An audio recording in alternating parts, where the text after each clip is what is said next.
샬롬. 오늘 하루도 잘 지내셨나요? 하나님께서 우리에게 예배의 시간을 허락하셔서 이 수요일 저녁 하나님께 예배합니다. 오늘도 우리를 예배케 하시는 하나님을 찬양하며 이 예배 가운데 온전히 임하시는 하나님을 만나기를 소망합니다. 기도하겠습니다. 아버지 하나님, 참으로 감사합니다. 우리를 부르셔서 자녀 삼아주시고 우리의 모든 죄를 사해 주심에 하나님께 영광과 찬양을 올려드립니다. 아버지 하나님, 오늘도 이 예배의 시간에 하나님 앞에 머리 숙입니다. 주님의 은혜를 온전히 구합니다. 주님, 예배하며 엎드린 우리의 삶 가운데 임하여 주셔서 우리의 모든 것들을 깨끗하게 하여 주시고 오늘도 예배로 나가는 가운데 하나님을 만나는 아름다운 시간, 귀한 시간이 되게 하여 주시옵소서.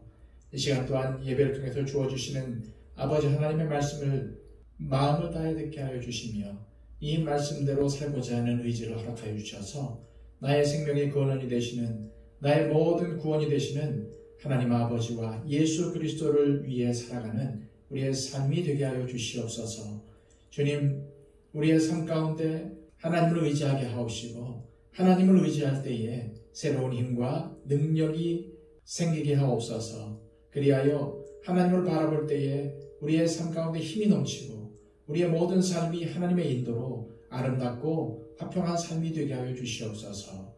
이 시간 하나님을 예배할 때에 하나님 우리의 삶을 만져주시고 우리를 이끌어 주셔서 하나님 아버지를, 예수 그리스도를 더욱더 닮아가는 우리의 삶이 되게 하여 주시옵소서. 예배의 시종을 주님께 의탁하오며 예수 그리스도의 이름으로 기도하옵나이다. 아멘. 다 함께 찬송가 89장 찬양 드립니다.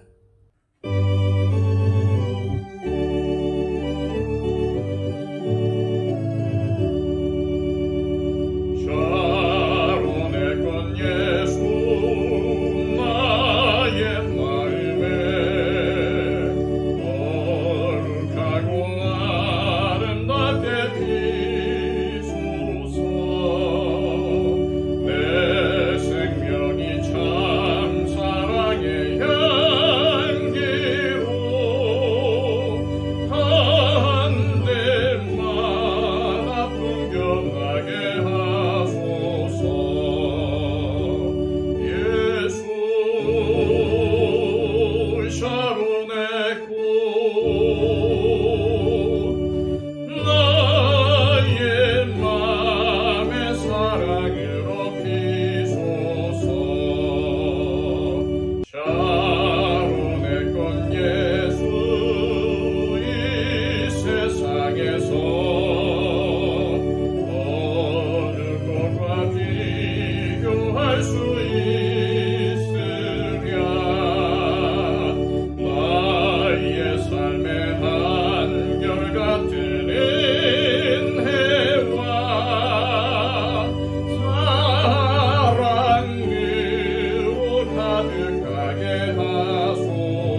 찬송 한 장 더 부르겠습니다. 함께 부를 찬송가는 찬송가 408장입니다.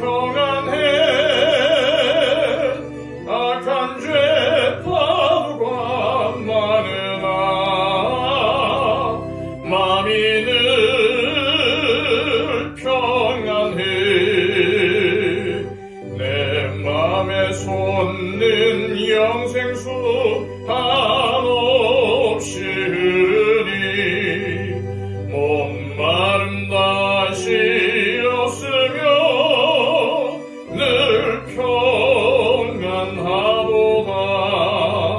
나의 맘속이 늘 평안해. 나의 맘속이 늘 평안해.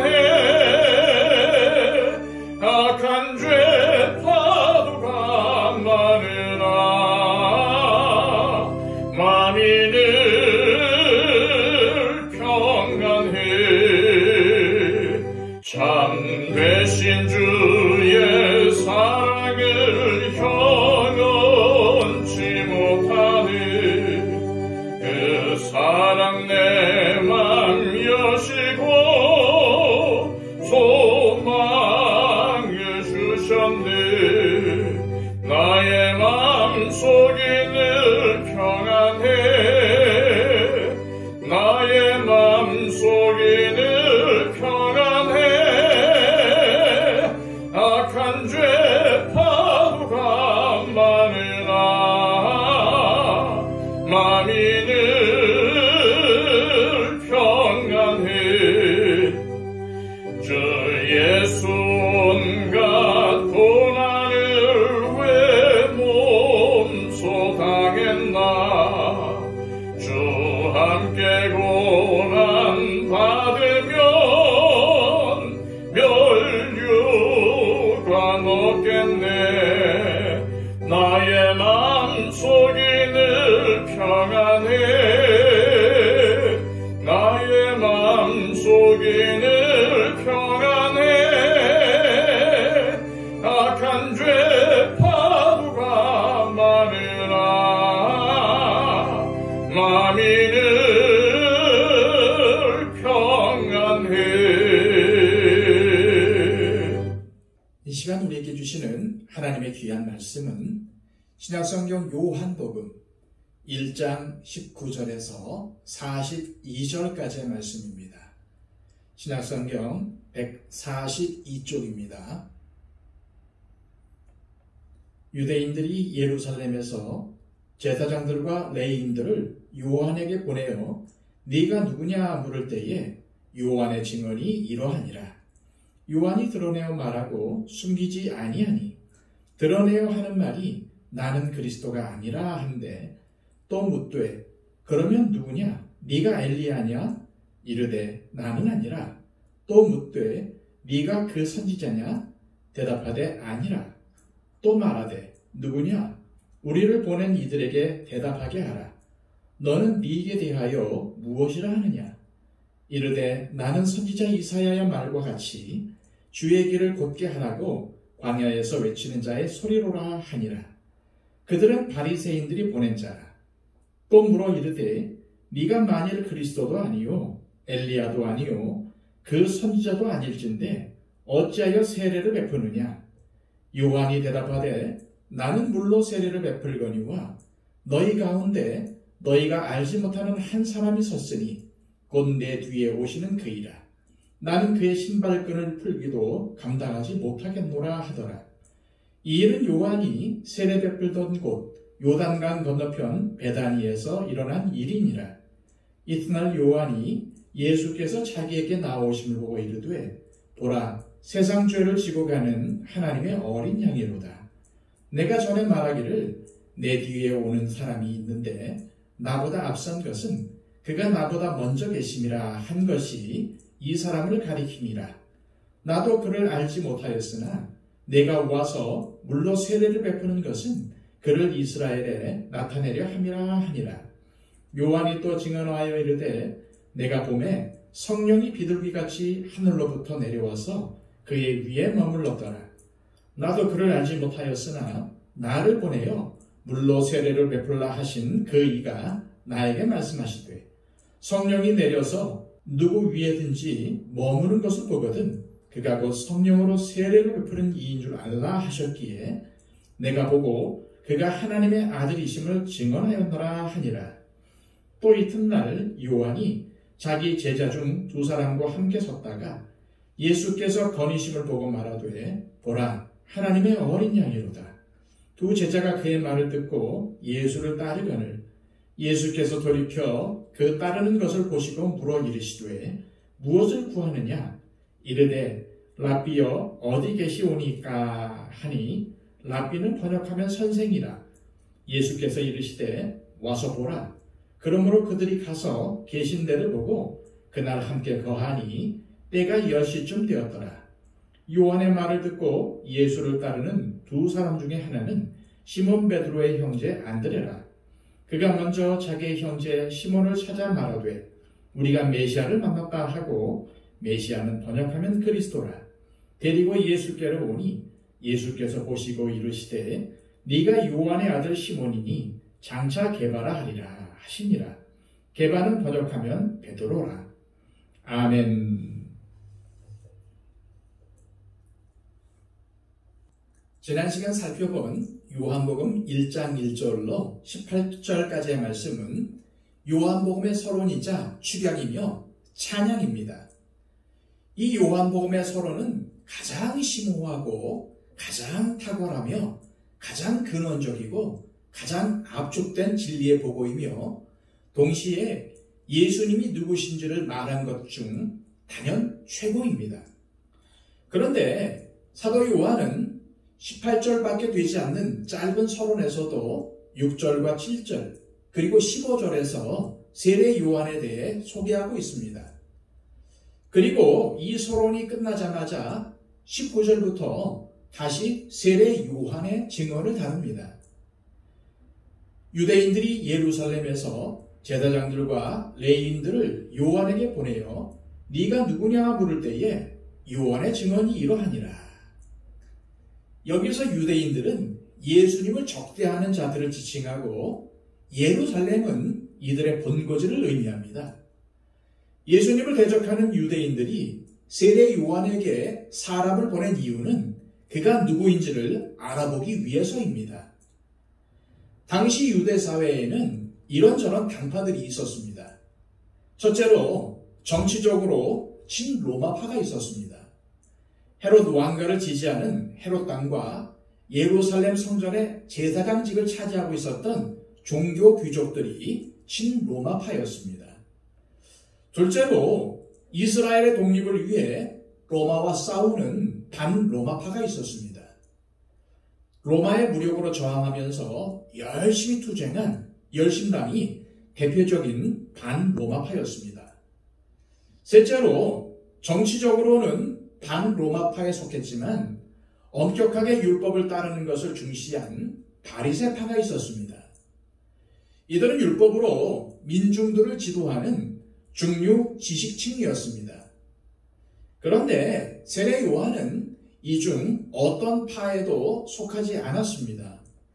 친로마파에도 속하지 않았고 반로마파에도 속하지 않았습니다. 그리고 물론 바리새파에도 속하지 않았죠.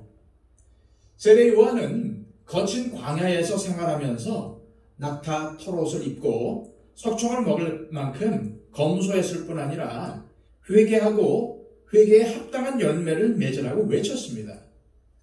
청렴결백한 데다 결코 범상치 않은 세례 요한의 언행은 많은 사람들의 주목을 받기에 충분했습니다. 실제로 많은 사람들이 세례 요한을 따랐고 그에게 세례를 받았습니다. 따라서 백성 중에 상당수는 세례 요한이 혹시 그리스도가 아닐까라고 생각을 했습니다. 예루살렘의 유대인들도 이러한 정황을 잘 알고 있었습니다. 그래서 세례 요한에게 사람을 보내어서 당신은 누구냐라고 물은 것이죠. 다시 말하면 당신이 그리스도냐? 사람들이 생각하는 대로 정말 그리스도냐라고 물은 것입니다. 그 물음에 세례 요한은 나는 그리스도가 아니라고 대답을 했습니다. 세례 요한이 자신은 그리스도가 아니라고 대답하자 또 묻습니다. 그러면 엘리야냐? 당시 유대 사회에는 메시아가 곧 오실 것이라는 기대가 팽배했습니다. 메시아가 오게 되면은 그의 길을 준비하는 선구자로서 엘리야가 나타난다는 믿음이 있었는데 이 믿음은 말라기서에 근거가 있습니다. 말라기 4장 5절에는 보라 여호와의 크고 두려운 날이 이르기 전에 내가 선지자 엘리야를 너에게 보내리니 라고 기록이 되어 있습니다. 유대인들은 이 예언에 근거하여서 크고 놀라운 구원의 새 시대가 열릴 것이라고 믿었고 그 전에 하늘로 승천한 엘리야가 돌아온다고 믿었던 것입니다. 바로 그런 때에 세례 요한이 등장한 것이죠. 그의 은혜는 딱 엘리야였습니다. 옷도 엘리야처럼 입었고 회개의 메시지로 주의 길을 준비하라고 외치는 것도 엘리야 그대로였습니다. 그래서 세례 요한을 엘리야라고 생각하는 사람들도 많았습니다. 예루살렘에서 온 사람들이 엘리야냐라고 물은 것도 바로 이러한 배경이 있었기 때문이었습니다. 하지만 요한은 엘리야가 아니라고 확실하게 대답을 합니다. 그러자 재차 묻습니다. 그렇다면 너는 그 선지자냐? 여기서 그 선지자는 누구를 가리키는 것일까요? 그 선지자는 모세를 가리킵니다. 모세는 이스라엘 백성들을 모아놓고 이러한 말을 했습니다. 신명기 18장 15절입니다. 네 하나님 여호와께서 너희 가운데 네 형제 중에서 너를 위하여 나와 같은 선지자 하나를 세우리니 너희는 그의 말을 들으시니라. 이 말씀은 유대인들 사이에 모세와 같은 특별한 선지자가 나타날 것이라는 예언으로 해석이 되어 왔습니다. 예수님께서 오병이어의 기적을 행했을 때 사람들이 예수님을 이는 참으로 세상에 오실 그 선지자라고 한 것이나 예수님의 말씀을 들은 사람들 중에서 어떠한 사람들은 그 선지자라고 생각을 하고 어떠한 사람들은 그리스도라고 생각하여 논쟁을 벌인 것도 이러한 배경이 있었기 때문이었습니다. 예루살렘에서 온 사람들이 세례 요한을 향해서 그 선지자냐라고 물은 것도 이러한 배경이 있었기 때문입니다. 하지만 세례 요한은 그 선지자도 아니라고 했습니다. 세례 요한의 답변을 들은 예루살렘에서 온 유대인들은 난감했습니다. 그렇다고 아무 답도 없이 빈손으로 돌아갈 수는 없었습니다. 그래서 또 물었습니다. 그렇다면 너는 누구냐? 너는 네 자신을 무엇이라고 하느냐? 그러자 세례 요한은 이렇게 대답을 합니다. 23절 말씀입니다. 이르되 나는 선지자 이사야의 말과 같이 주의 길을 곧게 하라고 광야에서 외치는 자의 소리로라 하니라. 세례 요한의 이 대답은 유대인들이 상상하지도 못한 대답이었습니다. 그러나 이것은 정확한 대답이었습니다. 서론에서 말한 대로 세례 요한은 빛이 아니었습니다. 빛에 대하여 증언하는 자로 부름을 받은 거였지 빛이 아니었습니다. 세례 요한은 이 엄청난 진실을 잘 알고 있었습니다. 자기는 오직 하나님의 말씀을 듣고 그 말씀을 사람들의 귀에 전달하는 소리일 뿐이라는 것을 알았습니다. 이것은 정확한 자기 인식입니다. 세례 요한은 말하는 주체가 아닙니다. 말 속의 주인공도 아닙니다. 말하는 주체나 말 속의 주인공은 오직 하나님입니다. 예수님입니다. 성령님입니다. 하나님만이 말씀하시고 하나님만이 말씀의 주인공이십니다. 세례 요한은 하나님의 말씀을 인간이 들을 수 있도록 전달하는 소리일 뿐입니다. 달리 말하면 증인입니다. 증언은 논리가 아닙니다. 이론이 아닙니다. 또한 깨달음도 아닙니다. 증언은 단지 있는 그대로의 사실을 진술하는 것입니다. 보고, 듣고, 경험한 것을 사실 그대로 진술하는 것이 바로 증언입니다. 그런 면에서 성경은 증언의 책입니다. 하나님의 계시를 담은 계시의 책이면서 동시에 하나님의 계시를 듣고 본 사람들의 증언이 담긴 증언의 책입니다. 교회 또한 증언 공동체입니다.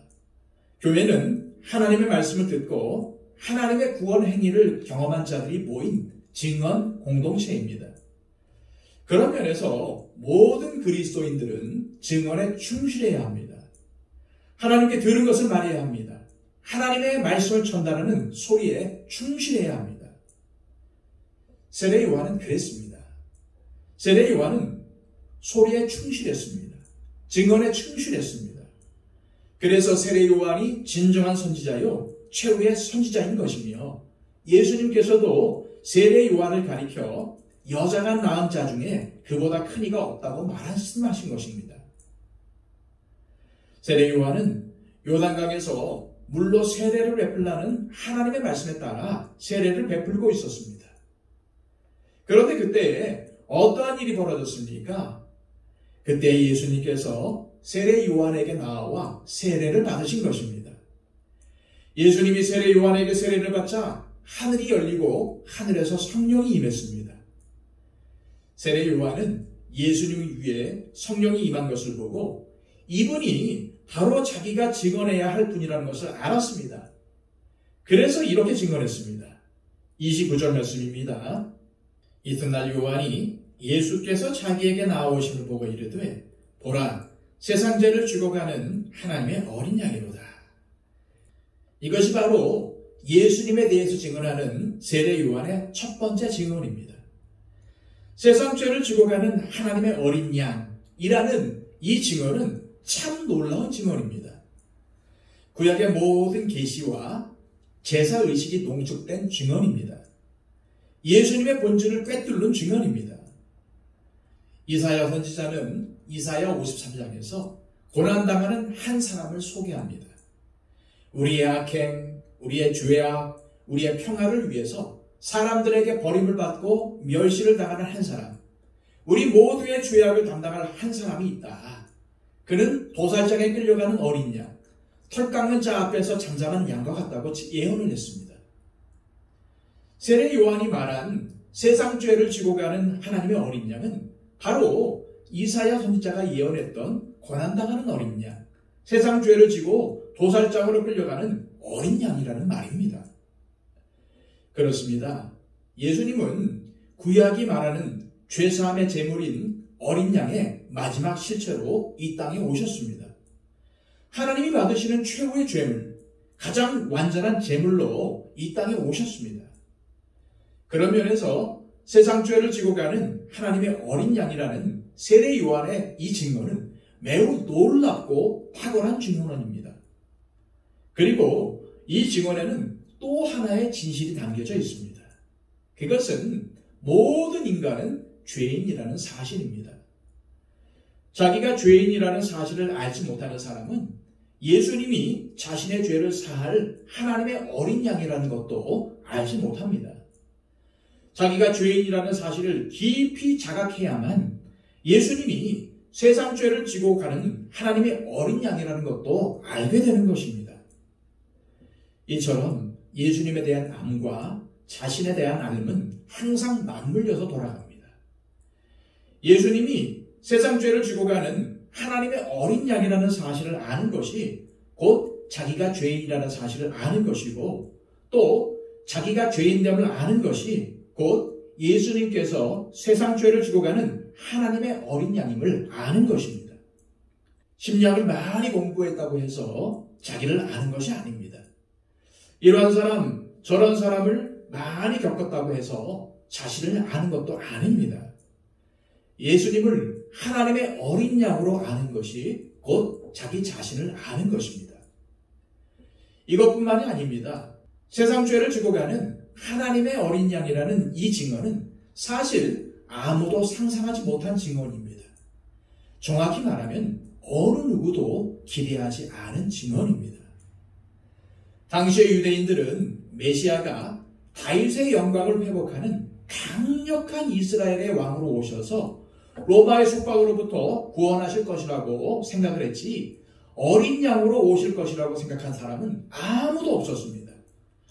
오직 세례 요한만이 예수님을 세상 죄를 지고 가는 하나님의 어린 양이라고 증언했습니다. 사실 누군가의 죄의 짐을 짊어진다는 것이 쉽습니까? 사람들이 가장 혐오하고 싫어하는 것이 죄인이라는 낙인입니다.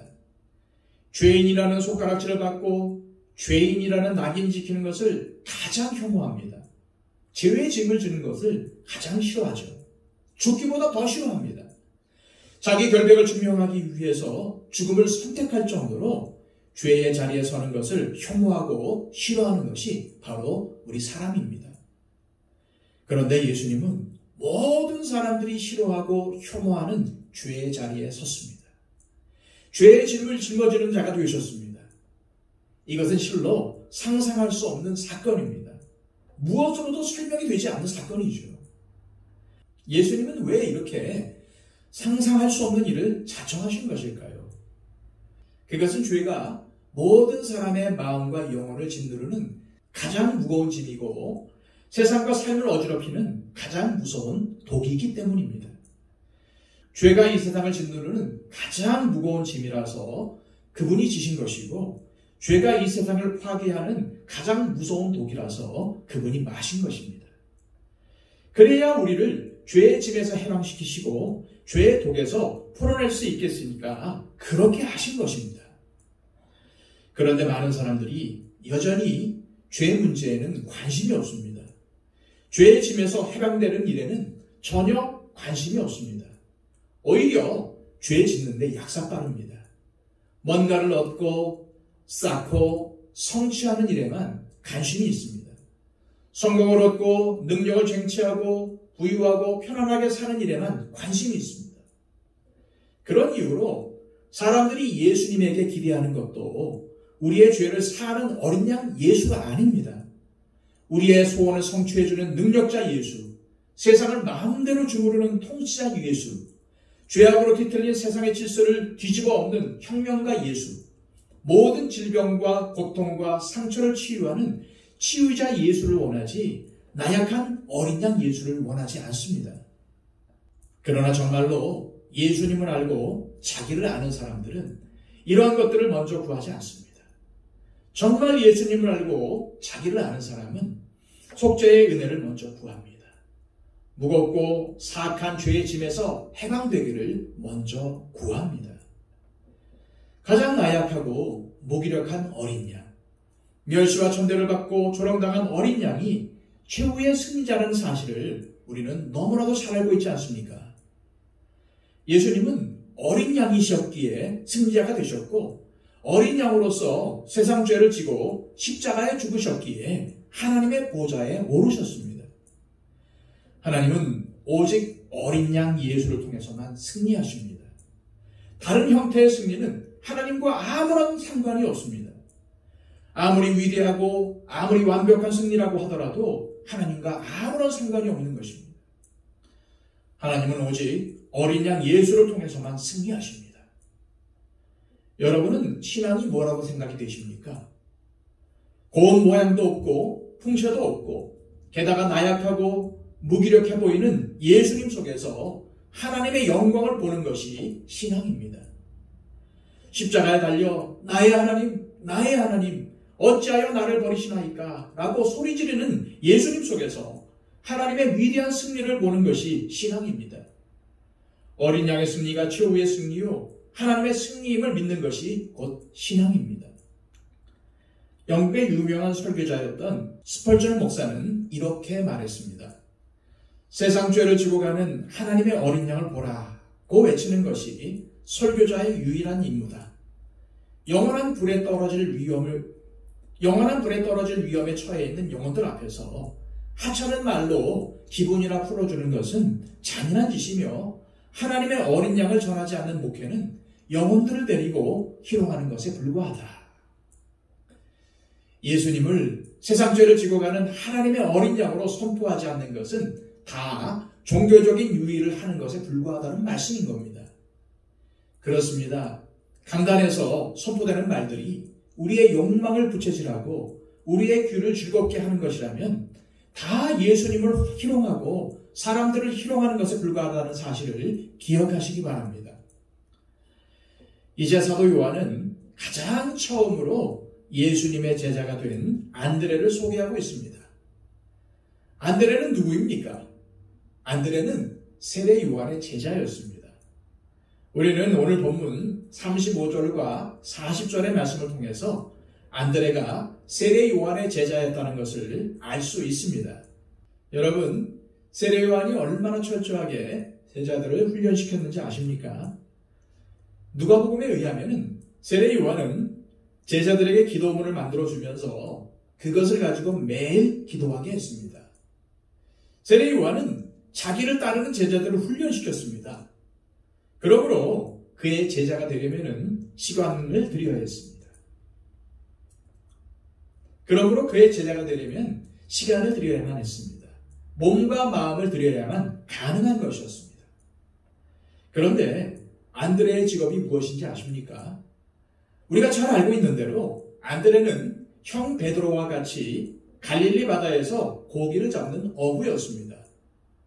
사실 어부라는 직업을 가지고 물고기를 잡으면서 동시에 세례 요한의 제자가 되어 훈련을 받는다는 것은 절대 쉬운 일이 아니었습니다. 그렇지만 안드레는 기꺼이 세례 요한의 제자로 훈련을 받으면서 살고 있었습니다. 그 당시만 해도 그의 형인 시몬 베드로는 오로지 고기 잡는 일에만 몰두하면서 살고 있었습니다. 그렇지만 안드레는 형과 함께 고기를 잡으면서도 그의 마음은 항상 영적인 것에 관심을 두고 있었습니다. 오늘날 표현으로 한다면 안드레는 직장생활도 충실하게 하고 신앙생활도 열심히 했던 사람이었습니다. 이렇게 안드레가 세례 요한을 따르고 있었을 때에 세례 요한은 입만 열면 항상 예수님에 대하여 말하는 것이었습니다. 보라, 세상 죄를 지고 가는 하나님의 어린 양이로다. 세례 요한은 예수님이 누구신지 분명히 알고 있었습니다. 세례 요한은 예수님은 죄가 없으신 분이시지만 우리의 죄를 담당하기 위해서 십자가에 달려 돌아가셔야만 하는 하나님의 어린 양이라는 사실을 잘 알고 있었습니다.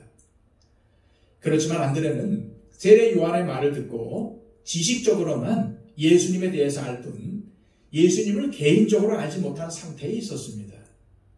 여러분, 직접 경험과 간접 경험의 차이를 알고 계십니까? 운전을 할 때 지식적으로 아무리 잘 알고 있다고 해서 운전을 잘하는 것이 아닙니다. 아무리 지식적으로 잘 알고 있어도 직접 차를 운전해보는 경험이 없으면 서툴기가 그지없습니다.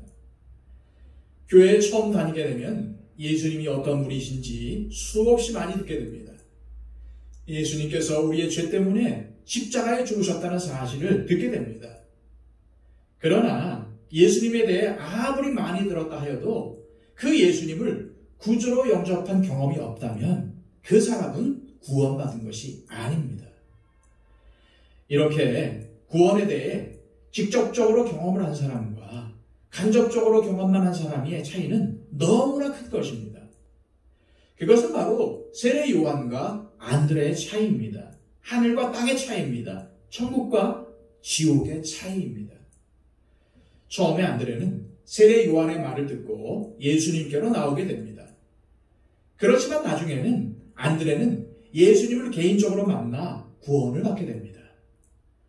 우리 역시도 예수님을 설교나 성경을 통해서 읽고 들어서 아는 간접 경험이 아니라 예수님을 개인적으로 만남으로 아는 진적적인 경험을 하심으로써 확실한 구원의 확신을 가지고 믿음 생활을 하셔야 합니다.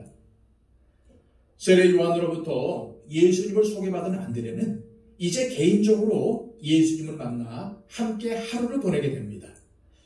37절에서 39절까지의 말씀입니다. 두 제자가 그의 말을 듣고 예수를 따르거늘 예수께서 돌이켜 그 따르는 것을 보시고 물어 이르시되 무엇을 구하느냐?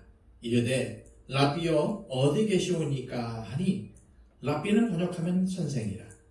예수께서 이르시되 와서 보라. 그러므로 그들이 가서 계신 데를 보고 그날 함께 거하니 때가 10시쯤 되었더라.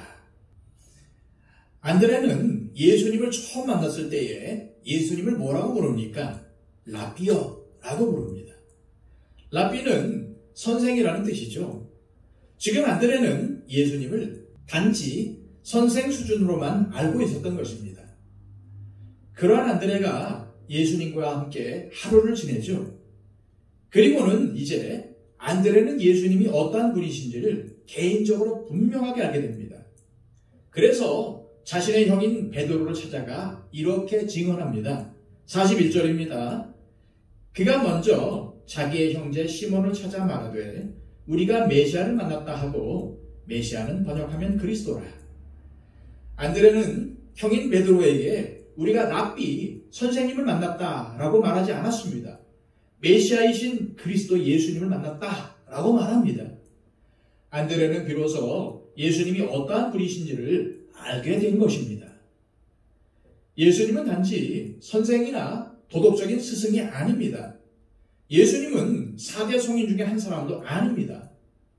그렇다면 예수님은 어떠한 분이십니까? 예수님은 하나님의 아들이십니다.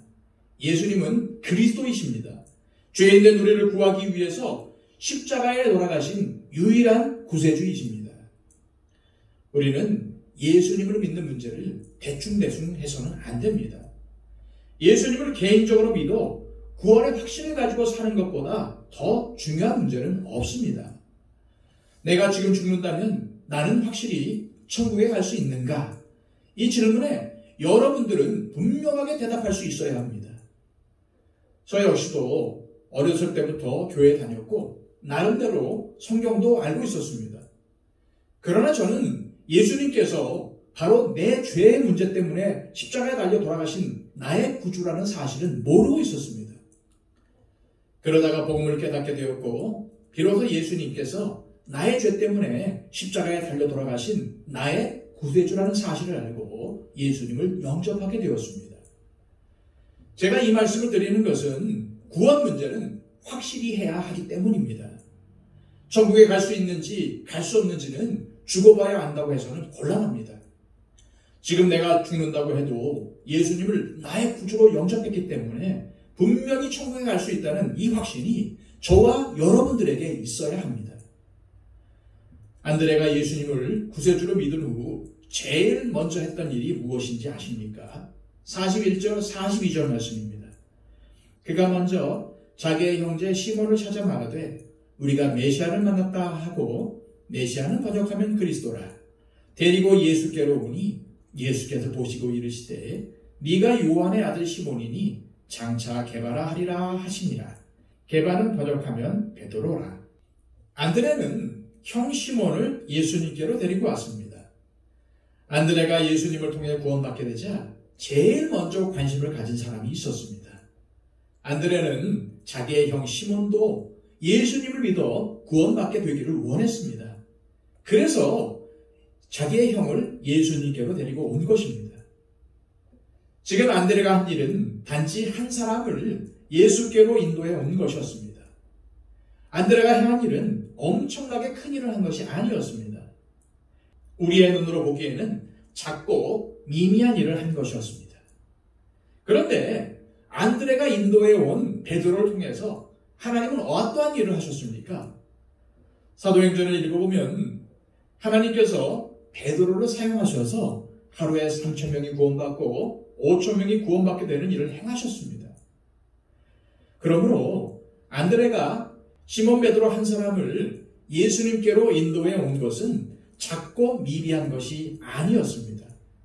시몬 베드로 한 사람을 예수님께로 인도해 온 것은 크고 놀라운 일을 한 것이었습니다.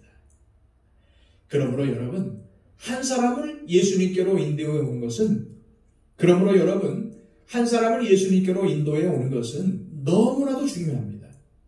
교회가 이렇게 만들어지게 된 것은 모두 한 사람이 한 사람을 인도해 온 데서 출발했기 때문입니다. 저와 여러분이 한 영혼에게 관심을 가지고 복음을 전하면 그 사람의 인생을 바꾸는 중요한 일이 된다는 사실을 기억하시기 바랍니다. 기도하겠습니다. 아버지 하나님, 오늘 말씀을 통해서 세례 요한의 증언과 안드레의 증언을 통해서 많은 사람들이 예수님께로 구원받게 된 것을 보았습니다. 하나님, 한 사람에게 복음을 증거하는 것, 또한 내가 예수님을 증언하는 증인으로 사는 것이 너무나도 중요하다는 것을 깨닫게 하시고 우리의 입술을 벌릴 때마다 예수님을 전하며 우리의 삶을 통해서 예수님 살아계심을 증거하는 증인으로서의 삶을 살아갈 수 있도록 붙잡아 주옵소서. 예수 그리스도의 이름으로 기도하옵나이다. 아멘.